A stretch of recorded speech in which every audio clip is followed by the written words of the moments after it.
Bom dia! Dando continuidade à série Ortodontia, Ortopedia Facial e OFM, hoje eu vou falar sobre forças. Mas alguém pode perguntar, mas Iracema, força interessa a todas essas áreas? Claro que sim. Por exemplo, quando você faz assim um movimento com o orbicular do lábio, você tem uma força nessa direção. Quando você faz uma projeção da mandíbula, você tem uma força nessa direção. Então, a força é uma grandeza vetorial que está presente sempre. Então, as teorias do movimento dental são teoria da deformação óssea, teoria da eletricidade biológica, teoria da pressão-tensão, que na realidade significa teoria da compressão-tração. A deformação é qualquer mudança da geometria do corpo, com a variação de sua forma, de suas dimensões, desde que o corpo esteja sob aplicação de uma ação externa, ou seja, de forças.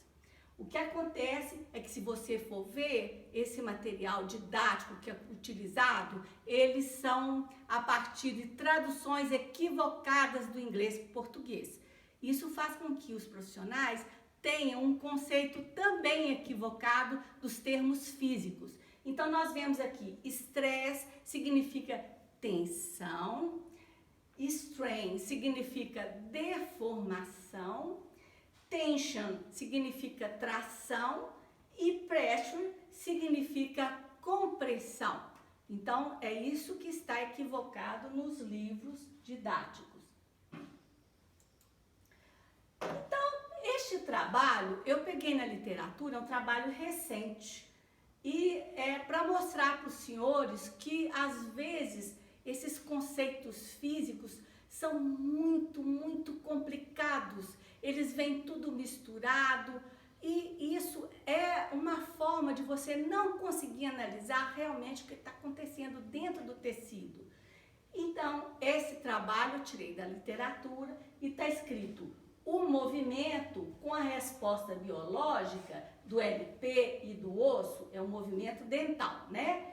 É considerado um processo inflamatório asséptico e iatrogênico que cria lesões reversíveis se as forças aplicadas estiverem dentro de limites terapêuticos. Primeira coisa, limite terapêutico é o limite biológico de tolerância. Então, já vamos tentar analisar isso aí de uma forma melhor. O movimento do dente através da aplicação de forças ortodônticas é caracterizado pela mudança na remodelação dos dentes. Não vou falar nada. Isso aí acho que eu não preciso fazer comentários. E dos tecidos periodontais, incluindo a polpa dentária, o ligamento periodontal, o osso alveolar, cemento e gengiva. E aí ele coloca dois autores, ele cita dois autores. Ele não citou dois autores, ele vitimou dois autores. Que, se você for ler o trabalho original, não é isso que está escrito lá. Então, ele trouxe para os autores uma vitimização do que realmente o autor escreveu no seu texto original. Estes tecidos, quando expostos a diferentes graus de magnitude, diferentes magnitudes, porque graus em física significa alguma coisa angular. E frequência e duração da carga mecânica expressam extensas mudanças macroscópicas e também microscópicas. Então, são duas mudanças, macroscópicas e microscópicas. A resposta biológica à força é governada por dois mecanismos de controle predominantes: a bioeletricidade, não vou entrar nesse mérito agora, e a teoria da pressão-tensão, mais uma vez equivocadamente traduzido. Então, outra citação, né, de mais duas vítimas. E imediatamente após a aplicação da força e nos poucos dias seguintes, o dente move-se rapidamente, mas em uma distância curta, espaço periodontal. Deforma-se o osso alveolar e o movimento para. Significa que o movimento parou, significa que alguma coisa foi a zero, né? Chegou ao limite zero. Isso ocasionado pela compressão e o alongamento das fibras do ligamento periodontal nos lados de pressão e tensão. Mais uma vez o equívoco reforçado, o equívoco físico do conceito dessas palavras. Respectivamente, a aplicação da força e nos poucos dias seguintes. Este desenho mostra a força num canino, mostrando o positivo significa que está sendo acrescentado tecido, o negativo significa que está sendo retirado tecido, né? Então, nós vemos que existe aqui uma curva nessa raiz, tem um desenho de ligamento periodontal, e isso aqui, ele serve só para o ponto de vista didático. Porque esse desenho aí, do ponto de vista físico e matemático, ele está muito equivocado. E os senhores vão ver por quê. Então, na teoria do movimento dental, nas teorias, nós temos, então... Opa, eu voltei, veja. Desculpa. Aí. Aplicação de pressão sobre os dentes e resposta fisiológica do ligamento periodontal. Isso aqui é um trabalho no livro de Profit. Na página, tem a página aí, do livro de Profit de 2002. Esse livro é utilizado na academia até hoje. O que acontece é que o que tem lá naquela tradução não foi o que Profit falou, porque tem relação àquelas palavras que foram traduzidas erradas do inglês para o português. Então, eu fiz no meu trabalho de mestrado, na minha dissertação de mestrado, em 2005, portanto, passou por uma banca transdisciplinar de profissionais, e no meu trabalho de mestrado eu corrigi essa tabela que foi feita por Profit. Então, vejam o tempo e o evento. Em 3 e 5 segundos, nós temos a constrição dos vasos sanguíneos do ligamento periodontal, no lado da compressão, a minha correção, né? E dilatação no lado da tração. Sempre assim, compressão, tração, compressão, tração. A alteração do fluxo sanguíneo dos níveis de oxigênio, eu vou entrar um pouquinho só em energia, porque é importante no entendimento, mas é uma questão mais complexa. Então, e a mudança metabólica no início da diferenciação celular após 4 horas. Então, aí nós vemos a preocupação com o tempo e o evento. Aqui um diagrama mostrando o que é tração, o que é compressão, cisalhamento, flexão e torção, que é importante o entendimento físico disso. E aqui a parte que eu fiz da correção do original de Profit. Qualquer coisa, vocês podem verificar na literatura. Esse trabalho foi publicado no México, nos Estados Unidos, depois eu fiz artigos disso, só procurar no Google ou em outras páginas. Ou então ir lá na biblioteca e pegar a própria dissertação, que é pública, né? Na biblioteca da UFMG. Na teoria da compressão-tração, então eu já fiz essa correção, né? Os fatores que afetam o movimento dental são os fatores fluxo sanguíneo diminui, tração aumenta, nível oxigênio diminui, tração na compressão, na tração aumenta, o nível de gás carbônico na compressão aumenta e na tração diminui. A replicação celular, o metabolismo celular, na compressão diminui e na tração aumenta. Produção de fibras colágenas na compressão diminui e na tração aumenta. Resumindo a história, diminuiu o oxigênio, diminui energia. Aumentou o oxigênio, aumentou energia. Então, a célula, para se modificar, ela precisa, o tecido, ele precisa de trabalho, ele precisa de energia. Tecido ósseo, a diferença entre as unidades multicelulares no osso cortical e trabecular, microestrutura. O primeiro trabalho na área de ortodontia, ortopedia facial e ortopedia funcional dos maxilares, que analisou isso, foi o meu. Então, eu falo isso com muita tranquilidade. É justo que as pessoas ponham outras referências, mas eu tenho muito orgulho de dizer que eu fui a primeira a, em outras áreas, pegar referências de, por exemplo, Doblaré, de outros autores na área de biomecânica, na área de crescimento ósseo, que são da bioengenharia, e trazer para nossa análise. Então, nós vemos aí características do osso cortical, o ósseo, que é uma unidadezinha, né? A microunidade que trabalha, e o osso trabecular, que é o pacote trabecular, que também é microunidade. O mais importante aqui, o que é? Nós temos aqui tempo de reabsorção, 24 dias para o osso cortical e 21 dias para o osso trabecular. Tempo de formação, para a formação do osso do cortical, 124 dias, e para a formação do osso trabecular, 91 dias. Tempo de remodelação em dias, osso cortical 148, osso trabecular 112. E a taxa de renovação percentual ao ano é de 43% para o osso cortical e de 26% para o osso trabecular. Então, são informações microestruturais que, se você bater na tabela de Boston, na tabela de Ricketts, na tabela de Profit, de outros autores, bate. É só fazer continha. X mais Y é igual, dividido por, dá o tempo. Então, não tem nada de contraditório aí. Então, isso aqui é uma figura também de Profit. Observe o movimento dental no tempo. Tem um movimento em milímetros e aqui o dias, o tempo em dias. O ligamento periodontal, ele tem de 0,25 milímetros a mais ou menos 50% de desvio.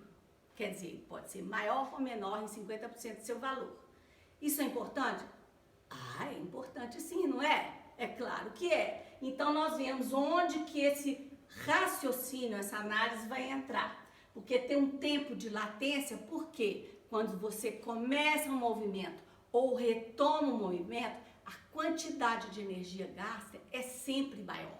Quando esse movimento está já em andamento, essa quantidade de energia diminui um pouco. Você já não gasta tanta energia porque você já iniciou o movimento. Estou falando de forma bem simplificada, tá, pessoal? Porque eu tenho que simplificar essa conversa. Então, nós vemos aqui que, após esse período, começa o movimento e ele é leve, tendo um degrau entre o que ele desloca, né, o movimento dele em determinada distância, e o tempo que ele gasta para fazer isso. E ele é pesado a partir de determinado tempo, antes de 14 dias, ou seja, antes de 2 semanas. Se você fizer esse movimento pesado até a tabela de 21 dias, lembrem lá de Doblaré, que são da área de bioengenharia. Então, é isso que ocorre. Aí nós temos duas questões a analisar. O que é leve e o que é pesado? Porque uma formiguinha, uma folha é pesada.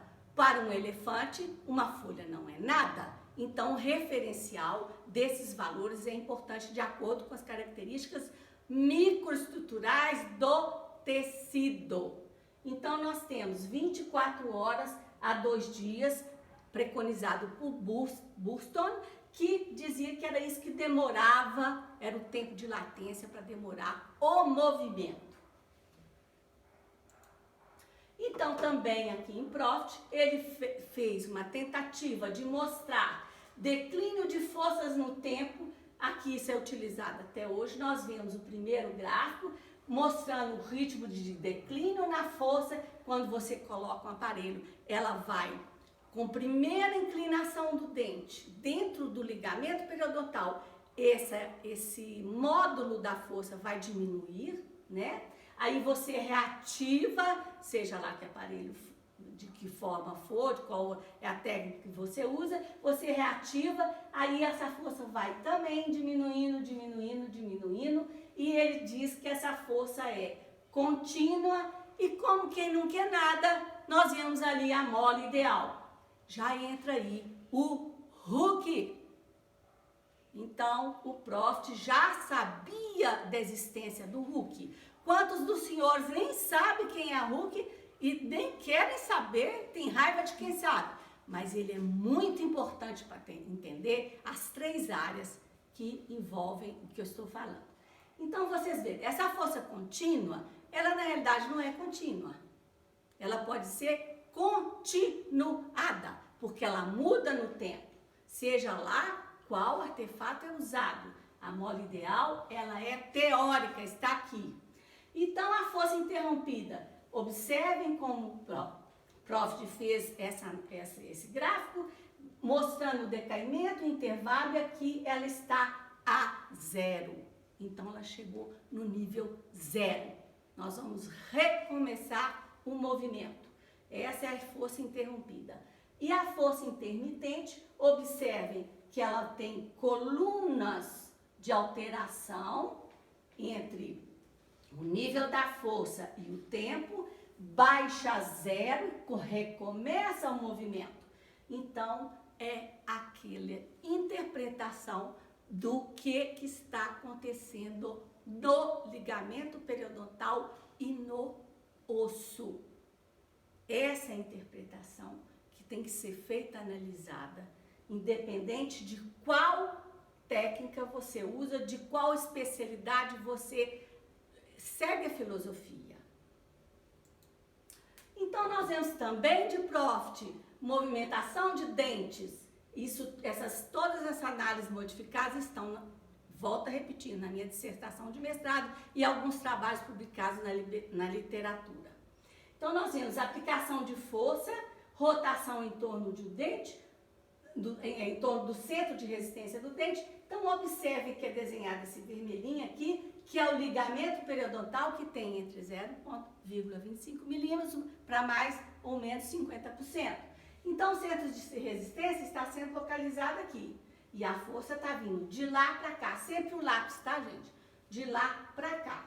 Aí, essa tá a página aí, onde vocês vão encontrar esse desenho. E aqui a área de compressão no movimento de translado. Como eu disse, o movimento de translado é um movimento didático. Ele não acontece assim.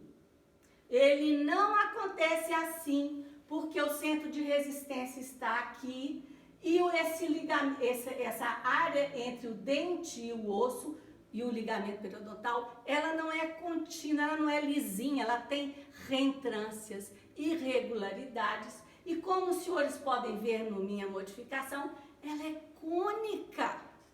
Então, se ela é cônica, como que ela vai dissipar esses esforços e fazer o dente empurrar lá e ele retinho? É impossível, ele vai fazer uma dança. Ele vai fazer uma alavanca para lá e vai. Ó, eu vou dançar o dente, ó. Não é assim, a dança do Carlitos. A dança do dente, gente, a dança do dente é assim, ó. Eu não vou pular porque senão eu caio aqui. Nunca assim, ó, Carlitos, balé, não. Então, entendeu? Vamos continuar. A movimentação de dentes, esse é um trabalho de oclusão. E aí a gente vê o que aconteceu aqui. Ele mostra a força do dente e ele diz: a alavanca dentária existe apenas quando o dente recebe uma força ou carga lateral. O fulcro da alavanca dentária está na posição central do suporte ósseo da estrutura radicular. Beleza. Quando uma força lateral é exercida sobre um dente, ocorrem zonas de compressão e de tensão. Pif! Não! Porque aí foi a tradução lá do inglês que eu falei com vocês. Não fiquem tristes, toda área tem essas traduções erradas. Mas a gente tem que corrigir isso para pensar. Porque o nosso paciente depende disso. Então, é compressão, tração. Nas fibras da membrana periodontal e no osso alveolar adjacente. Essas áreas são opostas. Ou será que Newton vai entrar aí? Quem sabe, hein? Quem sabe? vemos aqui, eu acho que eu já mostrei isso aqui, deixa eu voltar para cá. Mostrei. Peraí, deixa eu ir ali. Por favor, passa para mim. Meu marido está me ajudando aqui para variar, meu companheirão. Não, não é para frente não, é para trás. Aí. Então, eu já falei, deixa vai para o último, por favor. Aí. Então, vejam o que é que eu posso bater.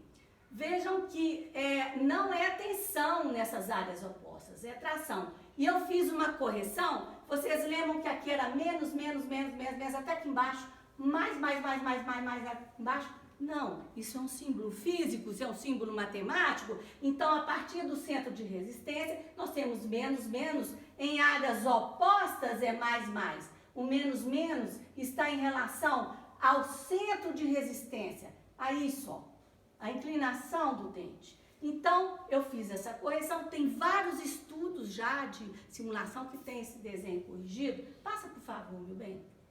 Obrigada. Sempre me ajudando na vida, graças a Deus.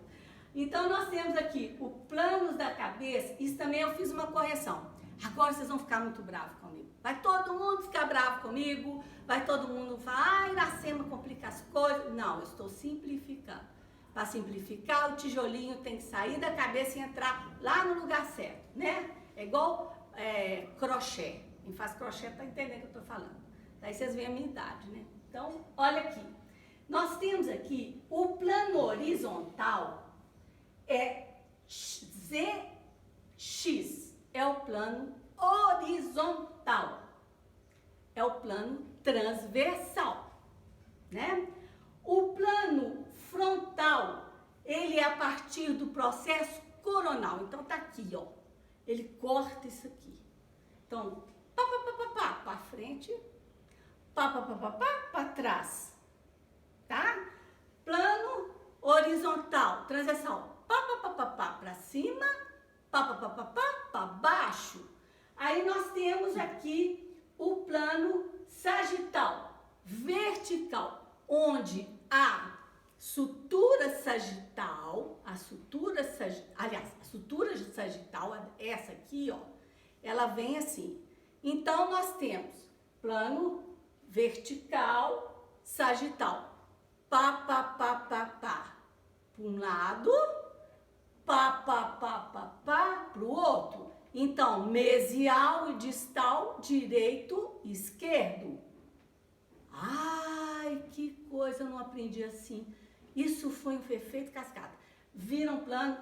Olha os estudos. A maxila cresce transversalmente.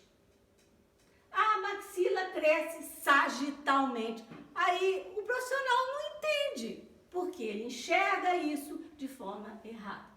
Aí as forças, Iracema, serve para músculo. Eu vou falar de zona hialina depois, como é que essa força vai atravessar uma zona desestruturada, onde tem grande exudato, grande quantidade de tecido. Isso é propaganda para a próxima conversa nossa, que essa aqui não vai dar tempo, já estou até rouca.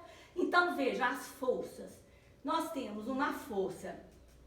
Como que eles fazem essa liberação de forma... Foi por convenção. Todos os profissionais do mundo inteiro se uniram e admitiram uma convenção. Força, essa seta aqui é uma flecha. Igual esse lápis aqui. Então, onde o tecido... Olha meu braço aqui. Vem essa força, ela vai entrar aqui, vai modificar minhas estruturas e vai sair por aqui. Se ela não for suficientemente forte, ela vai entrar aqui, vai modificar as estruturas e parar aqui no meio. Isso tem que ser analisado, mas ela vai entrar aqui. Onde tem a pontinha, olha aqui, ó. Vocês vão enxergar o lado de cá, esse lado de cá, é onde ela está saindo. E onde tem o xizinho da flecha, é onde ela está entrando, ó. Vocês estão vendo aqui no meu braço, ó. Então aqui, ó. Isso é convenção mundial, internacional. Então você vê aqui, você tem que enxergar. E não importa se é músculo, se é aparelho, se é qualquer coisa. A força é uma entidade vetorial. Então, vejam aqui. A terceira lei de Newton. Ai, coitado do Newton. Algumas áreas da odontologia têm feito o Newton virar lá na sepultura dele. Por quê? é importantíssimo a análise física da terceira lei de Newton. Toda ação existe uma ação igual no sentido contrário naquela estrutura. É a resistência, aquela flechinha que está vindo aqui. Então, quando desenhar uma flechinha entrando, tem nesse sentido, tem uma outra vindo para cá do mesmo tamanho, na mesma intensidade. É isso que Newton falou. Aí, no sentido contrário, né? No sentido contrário. Então, o que acontece? Ah, mas espera aí. Se a maxila é empurrada para frente, olha a seta, ó meu lápis, para frente. A mandíbula é empurrada para trás? Não. Se a maxila é empurrada para frente, eu estou falando em relação à terceira lei de Newton, ela é empurrada, tem uma resistência dela contra aquela força. A mesma coisa a mandíbula. Ah, mas Bindler, por exemplo, ele faz a mandíbula, a maxila ir para frente e a mandíbula ir para trás, ou em outros aparelhos, o contrário. Isso chama-se efeito mola. Moderador elástico Bindler. Eu tive o prazer de ser aluna dele e ele nunca falou o que o pessoal está falando aí, não. Vamos corrigir, porque o Bindler não merece essa confusão física. Ele trabalhou rotas elípticas, é propaganda lá para frente, mas ele quis dizer o seguinte: acontece isso sim, da maxila para frente, a mandíbula para trás, mas não é a terceira lei de Newton, é uma outra coisa, que nós vamos aprender depois. Então, muito obrigado, vejam lá, não se esqueçam, a bolinha é o sentido, a força é uma flecha, e até a próxima. Beijão para todo mundo aí. Obrigada, marido, mais uma vez. Obrigada.